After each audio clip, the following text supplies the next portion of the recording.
नमस्कार साथियों, वर्धन एकेडमी में आप सभी का स्वागत है।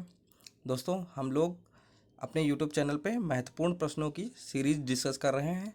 उसी की अगली कड़ी में आज का हमारा टॉपिक है गुप्त साम्राज्य। हम लोग इस वीडियो में गुप्त साम्राज्य से संबंधित ऐसे महत्वपूर्ण प्रश्नों पर चर्चा करेंगे जो विभिन्न प्रतियोगी परीक्षाओं में बार बार पूछे गए हैं या तो उसकी दृष्टि से काफ़ी महत्वपूर्ण हैं। तो आइए इसी के साथ आज की वीडियो स्टार्ट करते हैं। हमारा आज का पहला क्वेश्चन है, गुप्त वंश का संस्थापक कौन था? ऑप्शंस हैं घटोत्कच गुप्त, चंद्रगुप्त प्रथम, चंद्रगुप्त द्वितीय या श्रीगुप्त। इसका राइट आंसर है ऑप्शन डी, श्रीगुप्त। गुप्त वंश का संस्थापक श्रीगुप्त था। नेक्स्ट क्वेश्चन है, गुप्त शासन के दौरान निम्नलिखित में से ऐसा व्यक्ति कौन था जो एक महान खगोल विज्ञानी और गणितज्ञ था? ऑप्शंस हैं भानुगुप्त, बाणभट्ट, आर्यभट्ट या कालिदास। इसका राइट आंसर है ऑप्शन सी, आर्यभट्ट। आर्यभट्ट ऐसा व्यक्ति था, गुप्त काल का एक ऐसा व्यक्ति था जो एक महान खगोल विज्ञानी और एक गणितज्ञ था। इसी ने शून्य की खोज की थी, इन्होंने ही शून्य की खोज की थी। नेक्स्ट क्वेश्चन है, गुप्त शासकों की दरबारी या कहें तो सरकारी भाषा कौन सी थी? ऑप्शंस हैं पाली, संस्कृत, प्राकृत या हिंदी। इसका राइट आंसर है ऑप्शन बी, संस्कृत। गुप्त शासकों की सरकारी या दरबारी भाषा संस्कृत थी। नेक्स्ट क्वेश्चन है हमारा, इतिहासकार वी.ए. स्मिथ ने किसकी विजयों से प्रभावित होकर उसे भारत का नेपोलियन कहकर पुकारा था? ऑप्शंस हैं स्कंदगुप्त, चंद्रगुप्त प्रथम, चंद्रगुप्त द्वितीय या समुद्रगुप्त। इसका राइट आंसर है समुद्रगुप्त। इतिहासकार वी.ए. स्मिथ ने समुद्रगुप्त की विजयों से प्रभावित होकर उसे भारत का नेपोलियन कहा था। समुद्रगुप्त को 100 युद्धों का विजेता भी कहा जाता है, 100 युद्धों का विजेता। नेक्स्ट क्वेश्चन है हमारा, महाराजा धीराज की उपाधि धारण करने वाला प्रथम गुप्त शासक था? ऑप्शंस हैं समुद्रगुप्त, चंद्रगुप्त प्रथम, चंद्रगुप्त द्वितीय या रामगुप्त। इसका राइट आंसर है ऑप्शन ए, चंद्रगुप्त प्रथम। महाराजा धीराज की उपाधि धारण करने वाला प्रथम गुप्त शासक चंद्रगुप्त प्रथम था। नेक्स्ट क्वेश्चन है, प्राचीन भारत में गुप्त काल से संबंधित गुफा चित्रांकन के केवल 2 उदाहरण उपलब्ध हैं। इनमें से एक अजंता की गुफाओं में किया गया चित्रांकन है, तो दूसरा गुप्त काल के चित्रांकन का दूसरा अवशिष्ट उदाहरण किस स्थान पर उपलब्ध है? इसमें अजंता की जो गुफाएं हैं वो पहला हो गया। इसमें पूछा गया तो दूसरा ऐसा गुप्त काल का चित्रांकन कौन सा है? तो ऑप्शंस हैं बाघ गुफाएं, एलोरा गुफाएं, लोमेश ऋषि गुफा या नासिक गुफाएं। इसका राइट आंसर है ऑप्शन ए, बाघ गुफाएं। और बाघ गुफाएं कहाँ स्थित हैं? ये हैं मध्य प्रदेश में। नेक्स्ट क्वेश्चन है हमारा, गुप्त शासकों द्वारा जारी किए गए चांदी के सिक्के कहलाते थे? ऑप्शंस हैं रूपक, करशापण, दीनार या नग। इसका राइट आंसर है ऑप्शन ए, रूपक। गुप्त शासकों द्वारा जो चांदी के सिक्के चलाए गए थे उन्हें रूपक कहा जाता है, और जो सोने के सिक्के थे उनको दीनार। ये सोने के सिक्के को दीनार कहा जाता था। नेक्स्ट क्वेश्चन है, गुप्त काल में उत्तर भारतीय व्यापार निम्नलिखित किस बंदरगाह से संचालित होता था? इस पे ये चार बंदरगाहों के नाम दिए गए हैं। ये चारों गुप्तकालीन बंदरगाह थे, लेकिन इसमें पूछा गया उत्तर भारतीय व्यापार निम्नलिखित किस एक बंदरगाह से संचालित होता था? तो इसका राइट आंसर है ऑप्शन ए, ताम्रलिप्ति। ताम्रलिप्ति द्वारा उत्तर भारतीय व्यापार संचालित होता था गुप्त काल में। बाकी इनसे ये भी गुप्त काल से संबंधित है बंदरगाह, लेकिन जो उत्तर भारतीय व्यापार था वो सिर्फ ताम्रलिप्ति से ही संचालित होता था। नेक्स्ट क्वेश्चन है, किस गुप्त शासक को नालंदा विश्वविद्यालय का संस्थापक माना जाता है? ऑप्शंस हैं कुमारगुप्त प्रथम, स्कंदगुप्त, समुद्रगुप्त, चंद्रगुप्त प्रथम। इसका राइट आंसर है ऑप्शन ए, कुमारगुप्त प्रथम। कुमारगुप्त प्रथम को नालंदा विश्वविद्यालय का संस्थापक माना जाता है। नेक्स्ट क्वेश्चन है हमारा, गुप्त वंश के निम्नलिखित शासकों को क्रम से लगाइए। देख लेते हैं। पहले पे लिखा है चंद्रगुप्त प्रथम, दूसरे हैं समुद्रगुप्त, फिर हैं चंद्रगुप्त द्वितीय, फिर हैं कुमारगुप्त और लास्ट में स्कंदगुप्त। इसमें कहा गया है इन पांचों को काल क्रमानुसार लगाइए, मतलब क्रम से लगाइए कि कौन सबसे पहले आया और उसके बाद कौन आया, ऐसे। तो इसके ऑप्शन आप लोग देख लीजिए।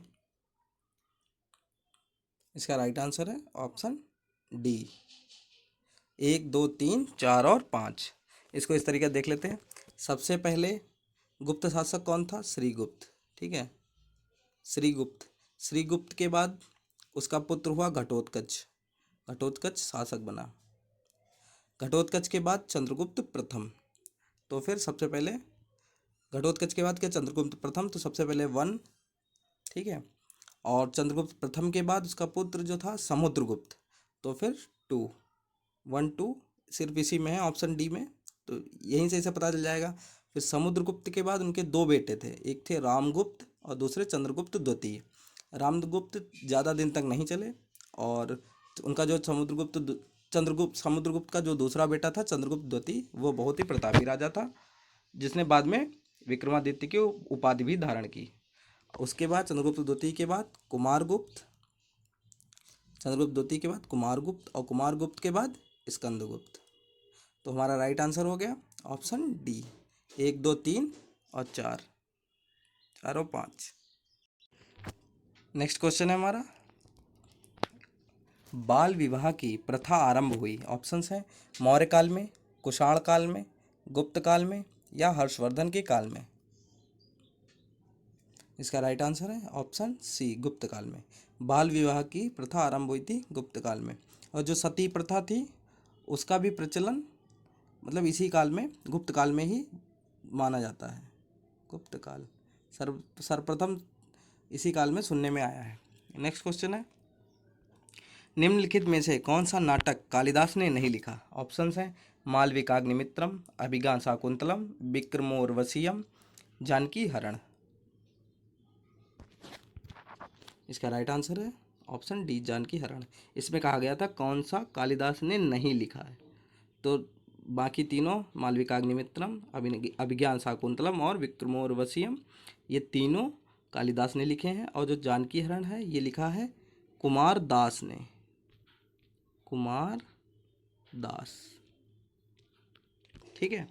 नेक्स्ट क्वेश्चन है हमारा क्वेश्चन नंबर 13, समुद्रगुप्त की सैनिक उपलब्धियों का वर्णन उसके किस अभिलेख में उपलब्ध है। ऑप्शंस है एरण अभिलेख में, गया के अभिलेख में, नालंदा के अभिलेख में या प्रयाग के अभिलेख में। इसका राइट आंसर है ऑप्शन डी, प्रयाग अभिलेख में। समुद्रगुप्त की सैनिक उपलब्धियों का वर्णन उसके प्रयाग अभिलेख में उपलब्ध है। नेक्स्ट क्वेश्चन है हमारा, किस वंश के शासकों ने मंदिरों एवं ब्राह्मणों को सबसे अधिक ग्राम अनुदान में दिए थे। ऑप्शंस हैं गुप्त वंश, पाल वंश, राष्ट्रकूट या प्रतिहार। इसका राइट आंसर है ऑप्शन ए, गुप्त वंश। गुप्त वंश के शासकों ने मंदिरों एवं ब्राह्मणों को सबसे अधिक ग्राम अनुदान में दिए थे, सबसे अधिक गांव।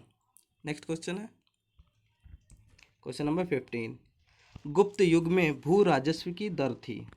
ऑप्शंस हैं उपज का चौथा भाग, उपज का छठा भाग, उपज का 8वां भाग या उपज का आधा भाग। इसका राइट आंसर है ऑप्शन बी, उपज का छठा भाग। गुप्त युग में भू राजस्व की दर थी उपज का छठा भाग। नेक्स्ट क्वेश्चन है, कुमार संभव महाकाव्य किस कवि ने लिखा है। ऑप्शंस हैं बाणभट्ट, चंदवरदाई, हरिशेन या कालिदास। इसका राइट आंसर है ऑप्शन डी, कालिदास। कुमार संभव जो महाकाव्य है वो कालिदास द्वारा रचित है। नेक्स्ट क्वेश्चन, गुप्तकालीन शासन प्रणाली किस प्रकार की थी। ऑप्शंस है राजतंत्रात्मक, लोकतंत्रात्मक, गणतंत्रात्मक, इनमें से कोई नहीं। इसका राइट आंसर है ऑप्शन ए, राजतंत्रात्मक। गुप्तकालीन शासन प्रणाली राजतंत्रात्मक थी। नेक्स्ट क्वेश्चन है हमारा, धन्वंतरि थे, इसमें पूछा गया धन्वंतरि कौन थे। ऑप्शंस है चंद्रगुप्त मौर्य के प्रसिद्ध सेना नायक, चंद्रगुप्त विक्रमादित्य के दरबार के नवरत्न, चंद्रगुप्त विक्रमादित्य के दरबार के नवरत्न में से एक, जो कि प्रसिद्ध चिकित्सक थे। अगला है हर्षवर्धन के समय के प्रसिद्ध नाटककार। लास्ट है अशोक के दरबार में संगीतज्ञ। इसमें पूछा गया धन्वंतरि कौन थे। तो इसका राइट आंसर है ऑप्शन बी, चंद्रगुप्त विक्रमादित्य, मतलब चंद्रगुप्त द्वितीय। इन्हीं को चंद्रगुप्त विक्रमादित्य के नाम से भी जाना जाता था। चंद्रगुप्त विक्रमादित्य के दरबार के नवरत्नों में से एक थे, जो कि एक प्रसिद्ध चिकित्सक थे। नेक्स्ट क्वेश्चन है हमारा, भारतीय संस्कृति का स्वर्ण युग कहा जाता है। मौर्य काल को, राजपूत काल को, चोल काल को या गुप्त काल को। इसका राइट आंसर है ऑप्शन डी, गुप्त काल को।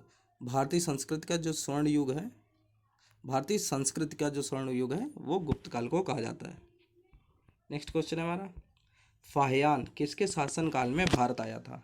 ऑप्शंस हैं चंद्रगुप्त प्रथम, अशोक, हर्षवर्धन या चंद्रगुप्त द्वितीय।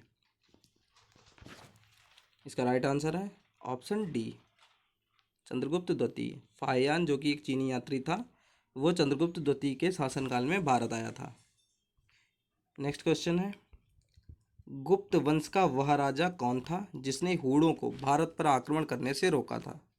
ऑप्शंस हैं कुमारगुप्त, समुद्रगुप्त, स्कंदगुप्त या चंद्रगुप्त प्रथम।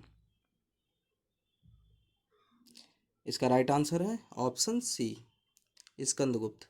स्कंदगुप्त गुप्त वंश का वह राजा था जिसने हूणों को भारत पर आक्रमण करने से रोका था। नेक्स्ट क्वेश्चन है हमारा, अजंता चित्रकारी की विषय वस्तु निम्नलिखित में से किससे संबंधित है। ऑप्शंस हैं जैन धर्म, बौद्ध धर्म, वैष्णव मत या शैव मत। इसका राइट आंसर है ऑप्शन बी, बौद्ध धर्म। बौद्ध धर्म से संबंधित है अजंता चित्रकारी की विषय वस्तु। नेक्स्ट क्वेश्चन, क्वेश्चन नंबर 23, पहला गुप्त शासक जिसने सिक्के जारी किए थे। ऑप्शंस हैं श्रीगुप्त, स्कंदगुप्त, चंद्रगुप्त प्रथम या चंद्रगुप्त द्वितीय। इसका राइट आंसर है ऑप्शन सी, चंद्रगुप्त प्रथम। चंद्रगुप्त प्रथम वह शासक था, वह गुप्त शासक था जिसने सिक्के जारी किए थे, जबकि प्रथम गुप्त शासक श्रीगुप्त था, लेकिन उसके द्वारा कोई भी ऐसा प्रमाण नहीं मिलता है कि उसने कभी भी सिक्के जारी किए गए। तो चंद्रगुप्त प्रथम द्वारा प्रमाण मिलता है, तो उन्हीं को इसका श्रेय दिया जाता है। नेक्स्ट क्वेश्चन है, गिरनार पर्वत पर स्थित सुदर्शन झील का पुनरुद्धार किस गुप्त शासक द्वारा किया गया था। ऑप्शन है स्कंदगुप्त द्वारा, चंद्रगुप्त प्रथम द्वारा, समुद्रगुप्त द्वारा या कुमारगुप्त द्वारा। इसका राइट आंसर है ऑप्शन ए। इसमें पूछा गया है गिरनार पर्वत पर स्थित सुदर्शन झील का पुनरुद्धार किस गुप्त शासक ने किया था। तो स्कंदगुप्त ऐसा गुप्त शासक था जिसने गिरनार पर्वत पर स्थित सुदर्शन झील का पुनरुद्धार किया था। नेक्स्ट क्वेश्चन है, प्रयाग प्रशस्ति के लेखक हरिशेन किस शासक के दरबारी कवि थे।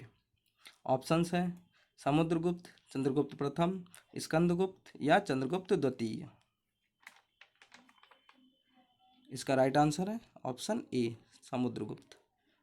हरिशेन जो कि प्रयाग प्रशस्ति के लेखक हैं, वो समुद्रगुप्त के दरबारी कवि थे। नेक्स्ट क्वेश्चन है, कालिदास द्वारा रचित मालविकाग्निमित्रम नाटक का नायक था। इसमें ये कहा गया कालिदास ने जो लिखा था मालविकाग्निमित्रम, उसमें जो नायक था उसका नाम क्या था। ऑप्शंस हैं अग्निमित्र, वसुमित्र, पुष्यमित्र या नागभट्ट। इसका राइट आंसर है ऑप्शन ए, अग्निमित्र। नायक का नाम था अग्निमित्र और जो उसकी नायिका थी उसका नाम था मालविका। मालविका, तो इन्हीं दोनों के नाम से जोड़ के उसको मालविकाग्निमित्रम नाम दिया गया। नेक्स्ट क्वेश्चन है, चंद्रगुप्त ने विक्रमादित्य की उपाधि कब धारण की थी। ऑप्शंस हैं चांदी के सिक्के जारी करने पर, गुप्त सिंहासन पर बैठने पर, शकों का उन्मूलन करने पर या उपर्युक्त सभी। इसका राइट आंसर है ऑप्शन सी, शकों का उन्मूलन करने पर। चंद्रगुप्त द्वितीय ने विक्रमादित्य की उपाधि शकों के उन्मूलन करने के बाद धारण की थी। नेक्स्ट क्वेश्चन है, गुप्त संवत कब से प्रारंभ हुआ? ऑप्शंस है 600 ईस्वी, 319 ईस्वी, 58 ईसा पूर्व या 64 ईसा पूर्व। इसका राइट आंसर है ऑप्शन बी 319 ईस्वी। 319 ईस्वी में गुप्त संवत प्रारंभ हुआ था। नेक्स्ट क्वेश्चन है, सोने के सर्वाधिक सिक्के किस काल में जारी किए गए थे? ऑप्शंस हैं कुषाण काल, मौर्य काल, गुप्त काल या शुंग काल। इसका राइट आंसर है ऑप्शन सी गुप्त काल। अगर कभी पूछा जाए कि गुप्त काल में किस धातु के सिक्के सर्वाधिक जारी किए गए थे, तो उसका राइट आंसर होगा सोने के। ठीक है, नेक्स्ट क्वेश्चन है एंड लास्ट क्वेश्चन, अजंता तथा एलोरा की गुफाएं कहाँ स्थित हैं? ऑप्शंस है महाराष्ट्र, मध्य प्रदेश, गुजरात या राजस्थान। इसका राइट आंसर है ऑप्शन ए महाराष्ट्र। अजंता तथा एलोरा की गुफाएं महाराष्ट्र में स्थित हैं। इसी के साथ हमारी आज की वीडियो समाप्त होती है। आपको आज की वीडियो कैसी लगी हमें ज़रूर बताएं। Thanks for watching.